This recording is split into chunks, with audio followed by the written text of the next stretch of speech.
Students, last క్లాస్లో మనము 4th lesson grammar part నేర్చేసుకున్నాము. ఇప్పుడు మనకు ఇది ఏంటి, మనకు ఆంక్ అంటే ఏంటి నాన్న? కన్నులు. ధరతి అంటే భూమి, భూమికి కన్నులా ఉన్నాయా? ధరతీకి ఆంఖే, ఆంఖే అంటే కన్నులు, ఆంక్ అంటే కన్ను, ఆంఖే ఆంక్ ఏకవచనం అయితే ఆంఖే బహువచనం అనమాట. ధరతీకి ఆంఖే, భూమికి కన్నులు. భూమికి కన్నులు ఉన్నాయి నాన్న? ఉన్నాయా? చూడండి, ఇప్పుడు ధర్తీకి ఆంకే, ఇక్కడ మనకి ఏమి ఇచ్చినారు? ధర్తీకి ఆంకే అంటే భూమికి కన్నులు ఏంటివి అనేవి ఇక్కడ చెప్తున్నారు. శాటిలైట్స్, కృత్రిమ ఉపగ్రహాలు. శాటిలైట్ల గురించి మనకి ఇక్కడ చెప్తున్నారు. అంటే ముందు రాకముందు ఏ విధంగా ఉంది, వచ్చిన తర్వాత ఏ విధంగా ఉంది అనేట్లు ఇక్కడ చెబుతున్నారు అనమాట. చూడండి, చిత్రమే క్యా క్యా దిఖాయి దే రహే హై. మనకు ప్రతి లెసన్లోనూ ఇదే కనిపిస్తుంది. చిత్రమే క్యా క్యా దిఖాయి దే రహే హై. ఆకాశ్ హై, తారే హై, చాంద్ హై और रिमझिम रिम. చూడండి ఇక్కడ टिम टिम टिमान चमकना जैसे शब्दों का संबंध किससे है? टिम टिमाना चमकना, మిలమిలా అని మెరిచేది ఈ దేనికి సంబంధించి వస్తుంది? తారోంకో. ఇన్హే దేక్కర్ హమ్ క్యా సోచతే హై. దీనిలన్నింటిని చూసి ఏం ఆలోచిస్తున్నారు చెప్పండి? ఆకాశం ఉంది, నక్షత్రాలు ఉన్నాయి, మూన్ ఉన్నాడు, ఇవన్నీ ఉన్నాయి. ఏం చేస్తున్నాం చెప్పండి, ఆలోచించండి. దేని గురించి అంటే అవి మనల్ని చూస్తూ ఉన్నాయి, మనల్ని గమనిస్తూ ఉన్నాయి, సందేశాన్ని దాని ద్వారా మనకు వస్తాయి అనేటట్లుగా. అంటే శాటిలైట్స్ నెక్స్ట్ ఫ్యూచర్ తరాల్లో ఇవన్నీ కూడా, అంటే ముందు అప్పటి కాలంలో లేవన్నమాట, ఇప్పుడు రావట్లేననేటట్లు ఇక్కడ చెప్తూ ఉన్నారనమాట. నెక్స్ట్ చూడండి, ఛాత్రోం కే లియే ఉంది కదా, పాఠ్ కే చిత్ర దేకో చిత్రోం కే ఆధార్ పర్ కల్పనా కీజియే. ఆల్రెడీ ఇవన్నీ చెప్పేసినాను. చూడండి, ఇప్పుడు చూడండి ना, चित्र में क्या क्या दिखाई दे रहा है? बादल है, आकाश है, चांद है, और ये क्या है? एक आदमी, आदमी అంటే రాజా. ఇక్కడ एक రాజా సో రహా హై అప్నే బిస్తర్ పర్. అదేమంటారు, పడుకో ఉన్నాడు కదా మంచమును, ఏమంటారంటే బిస్తర్ పర్ सो रहा है और सपना देख रहे हैं और ये सोच रहे हैं. क्या सोच रहे हैं राजा? ये अकाल के कारण अपनी नौका పార్ కర్నే పర్ ఓ ఘూమ్ జాతే హై. అంటే అది కనపడకుండా పోతుందో అప్పుడు ఏం చేయాలి అనేటట్లు ఆలోచిస్తున్నాడు. దీనికన్నిటికీ కన్నా మనం ముందే తెలుసుకుంటే కన్నా ఏ విధంగా ఉంటుందో ఇక్కడ తెలుపుతున్నారు అన్నమాట. చూడండి, ఇప్పుడు లెసన్ లేకపోదాం. ఏంటి నాన్న లెసను? ఏంటి చెప్పండి? ధర్తీకి ఆంకే. చూడండి, बहुत पुरानी बात है. एक राजा था, वह नित्य नए सपने देखता था, उन्हें पूरा करने का प्रयास करता था. दरबार के गुणी और बुद्धिमानी लोगों को सपने सुनाता, उन्हें पूरा करने में उनकी सहायता लेता. सपने पूरे करने के लिए अपने खजाने का मुख खोल कर देता. सफल होने पर उनके सम्मानित करता था. असफलता होने पर निराश नहीं होता, बल्कि उनका उत्साह बढ़ाता. नेक्स्ट, कमियों को पूरा करके दोबारा प्रयत्न करने को प्रेरित करता. ఇదంతా కర్తా థా ముందు కాలంలో, అంటే జరిగిపోయిన కాలము అనేటట్లు వస్తుందన్నమాట. భూతకాలము, జరిగిపోయిన కాలం. తాతే తీలో వచ్చేటి భూతకాలం అనేటట్టు వస్తున్నాయి. చూడండి, బహుత్ పురాణి బాత్ హై. బహుత్ అంటే చాలా, పురాణి బాత్ హై చాలా పూర్వకాలం, ఓల్డ్ పాతకాలంలో అప్పుడు అన్నమాట. అంటే మన గ్రాండ్ ఫాదర్స్, గ్రాండ్ మదర్స్, వాళ్ళ ముత్తాతలు అప్పటి కాలం మాట అన్నమాట. అంటే అప్పుడు రాజులు ఉండేవాళ్ళు చూడండి, అప్పటి కాలం నాటి మాట.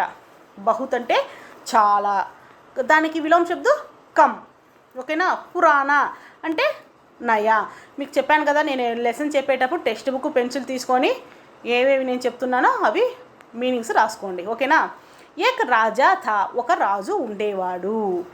మనం చెప్తూ ఉంటాం కదా, కథలు చెప్పుకున్నప్పుడు చెప్తూ ఉంటాం, అనగనగనగా ఒక ఊర్లో ఒక రాజు ఉన్నాడంట అనేటట్టు చెప్పుకుంటాం కదా, ఆ విధంగా బహుత్ పురాణి బాత్ హై. ఏక్ రాజా థా, ఒక రాజు ఉన్నాడనమాట. వహు నిత్య నయే సపనే దేఖ్తా థా.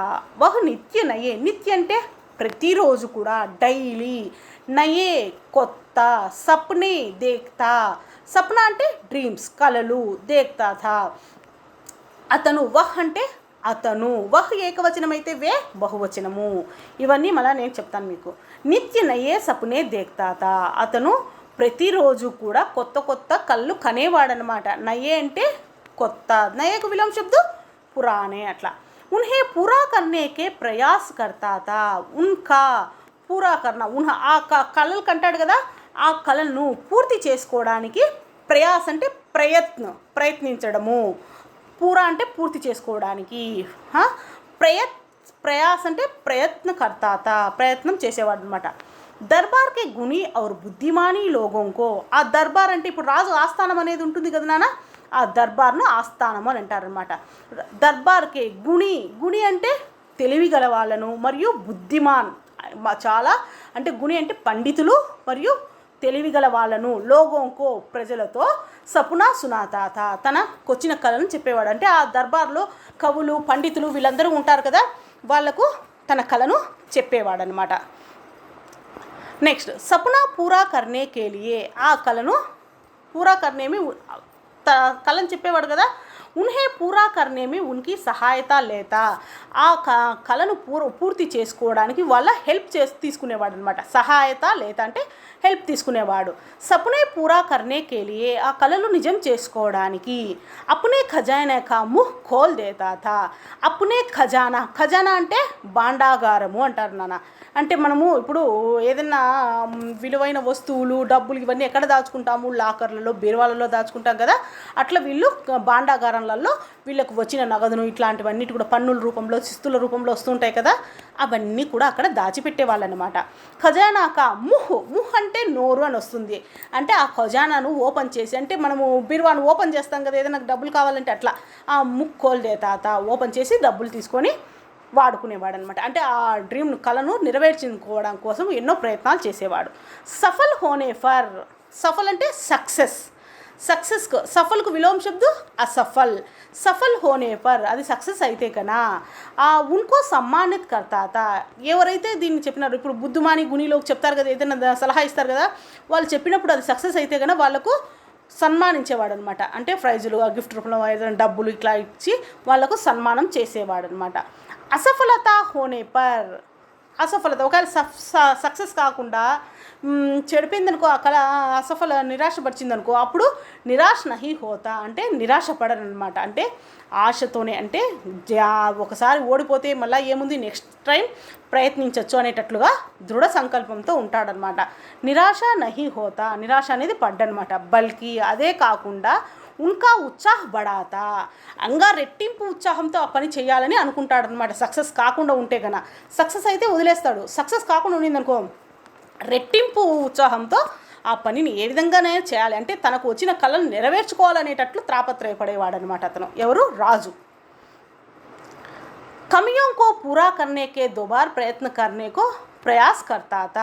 కమియోంకో అంటే ఒకవేళ అది సక్సెస్ కాలేదనుకో, అసఫల్ అయిందనుకో, దాంట్లో కమియా అంటే లోటుపాట్లు, ఏమన్నా పొరపాటు ఏమన్నా జరిగిందేమో అందుకే ఇది సక్సెస్ కాలేదేమో అనేటట్లు తెలుసుకొని అవి ఏమన్నా లోటుపాట్లు అనేది ఉంటే కనుక దాన్ని పూర్తి చేసి దుబారా అంటే మరలా తిరిగి ప్రయత్న కర్నేకో ప్రేరిత్ కర్తా ప్రయత్నించడానికి ప్రేరేపిస్తాడనమాట. ఎవరిని? బుద్ధిమాని గుణిలోగోండి. ఇది నాన్న ఏంటి, ఇక్కడ ఒక రాజనేతను ఉన్నాడు, అతను రోజు కళలు కనేగాడు, ఆ కళలను నెరవేర్చుకునేవాడు. జ్ఞాని బుద్ధిమాని లోగోన్సే ఉన్ కళంకో నెరవేర్చుకునేవాడు అనమాట.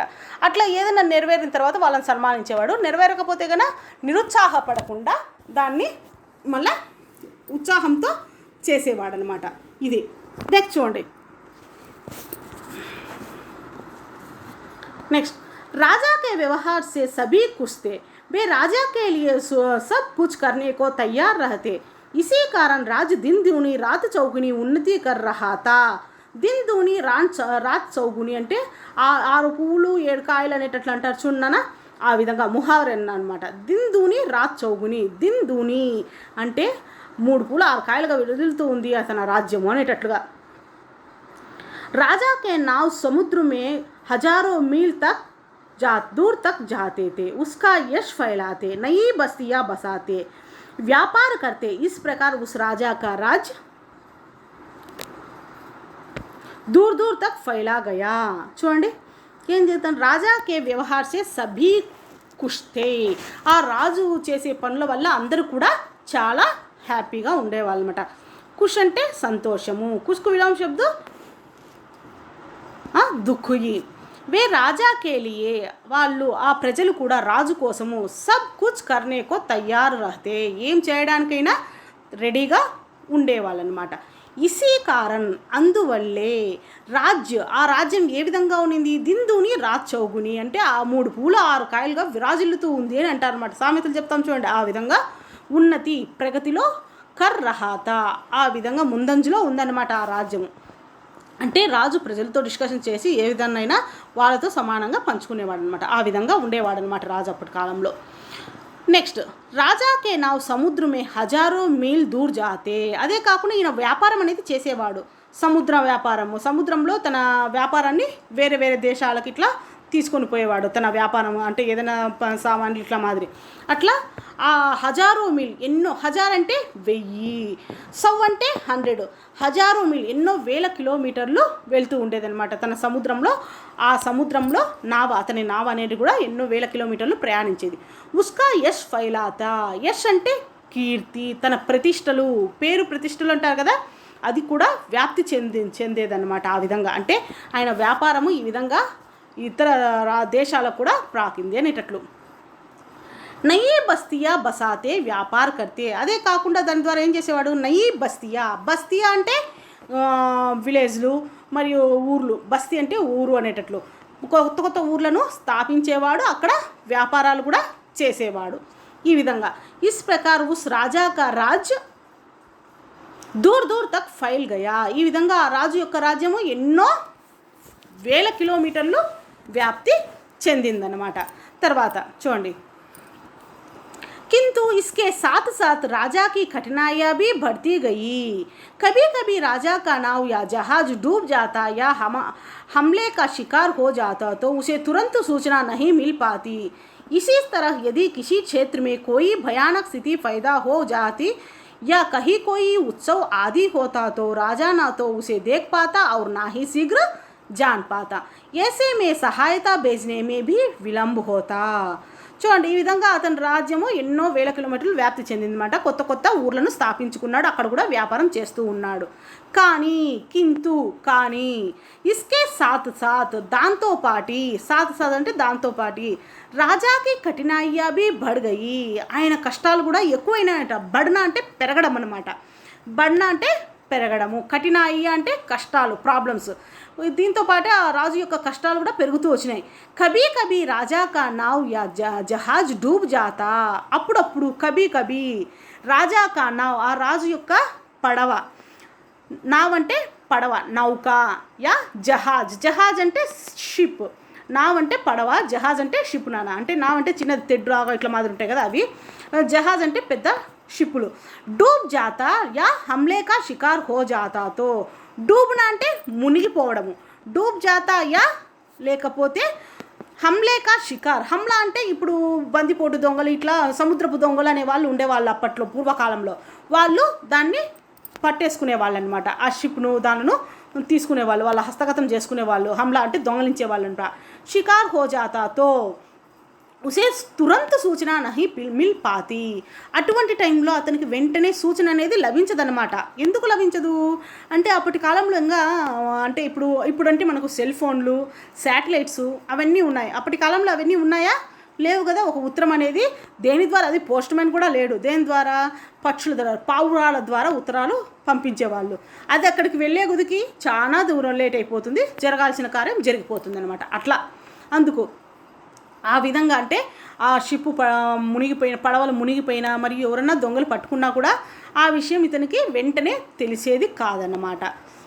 సూచన నహి మిల్ పాతి. ఇసీ తరహ్ यदि किसी क्षेत्र में कोई भयानक स्थिति पैदा हो, यदि ఒకవేళ కిసీ క్షేత్రమే, ఎక్కడైనా, క్షేత్రము అంటే ఇక్కడ ఏమొస్తుంది, ఊరు అనేటట్లు వస్తుంది మామూలుగా. అంటే ఏదైనా ఒక ప్లేస్లో, క్షేత్రం అంటే ఏదైనా ఒక ప్లేస్లో.